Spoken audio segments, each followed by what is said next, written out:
Hello hello കൂട്ടുകാരെ, ഇത് കണ്ടോ നമ്മുടെ ഓണത്തിനുള്ള പച്ചക്കറി തൈകൾ വെച്ചതാണ്. അപ്പോൾ തൈകൾ വെച്ചതൊക്കെ ഇപ്പോൾ കായായിട്ടുണ്ട്. എനിക്ക് ഒത്തിരി ഇഷ്ടമുള്ള നമ്മുടെ അമരയ്ക്ക നമ്മുടെ വീട്ടിൽ ഇങ്ങനെ ഉണ്ടാക്കിയെടുക്കുമ്പോൾ എന്തൊരു രുചിയാണെന്നറിയുമോ അമരയ്ക്ക്. അത് തന്നെ കാഴ്ച തുടങ്ങിയിട്ടുണ്ട്. ആദ്യമായിട്ട് ഒരുപാട് സന്തോഷമുണ്ട്. അത് എന്തായാലും അതൊന്ന് കട്ട് ചെയ്തെടുക്കാം. അതൊക്കെ ഇങ്ങനെ എടുക്കാം.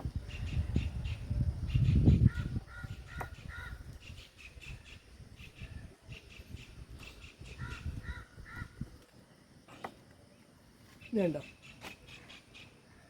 എത്ര നീളമുള്ള അമരയ്ക്ക വേണ്ട. ഇത് കായ്ക്കാൻ തുടങ്ങിയിട്ടേ ഉള്ളൂ. ഇങ്ങനെ നമ്മുടെ മിന്നും പൊന്നും വെച്ച തൈകളാണ് ഇതൊക്കെ. പക്ഷെ അവരിപ്പോൾ എണീറ്റില്ല, സുഖം ഉറക്കാം. എന്താ ഇതിനകത്തുണ്ട്.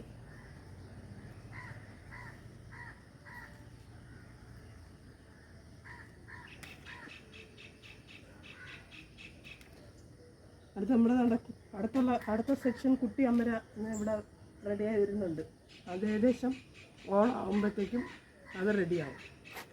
പിന്നെ ഭയങ്കര പുഴുക്കളുടെ ആക്രമണം. ഇന്നലെയും ഇത് നമ്മുടെ വെളുത്തുള്ളി വേപ്പെണ്ണ അതൊക്കെ അടിച്ചതേ ഉള്ളൂ.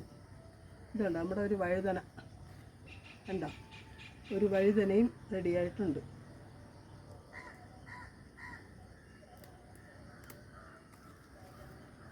ഇതുണ്ട് ഒക്കെ മൂത്ത് പോയി.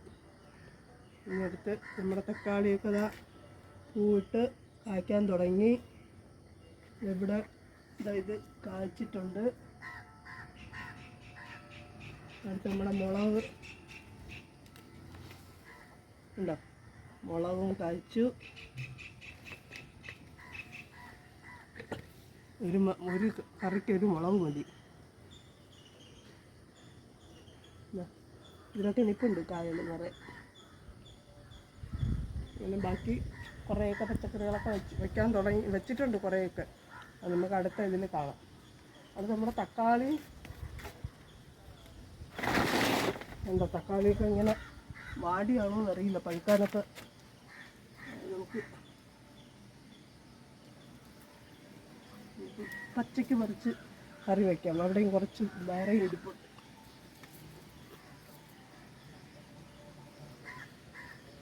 ടെറസിൻ്റെ മേളിലായതുകൊണ്ട് ചൂട് വന്നാൽ പിന്നെ നല്ല ചൂടാണ്. ഇതൊക്കെ തന്നെ മതി. നമുക്കിതുപോലെയൊക്കെ ഓണത്തിന് കിട്ടിയാൽ മതി. നമ്മുടെ വീട്ടിൽ നിന്ന് പച്ചക്കറികളെടുത്ത് നമുക്ക് ഓണത്തിന് സദ്യ ഉണ്ടാക്കാം. ഇന്ന് ചിങ്ങം 1 കർഷകരുടെ ദിനം. നമ്മുടെ ഒരു ചെടി വെച്ചാലും നമ്മൾ ഒരു ചെറിയ കർഷകരാണ്. അപ്പം ആ കർഷക ദിനത്തിൽ തന്നെ എനിക്ക് ഓണത്തിന് വേണ്ടി വെച്ചതാണ് പച്ചക്കറി. അതിലാദ്യം കായ്ച്ചത് അമരയാണ്, കൊത്തമര. അപ്പോൾ അത് തന്നെ രാവിലെ ഞാൻ ഇന്നത്തെ തോരൻ വയ്ക്കാൻ പോവാം.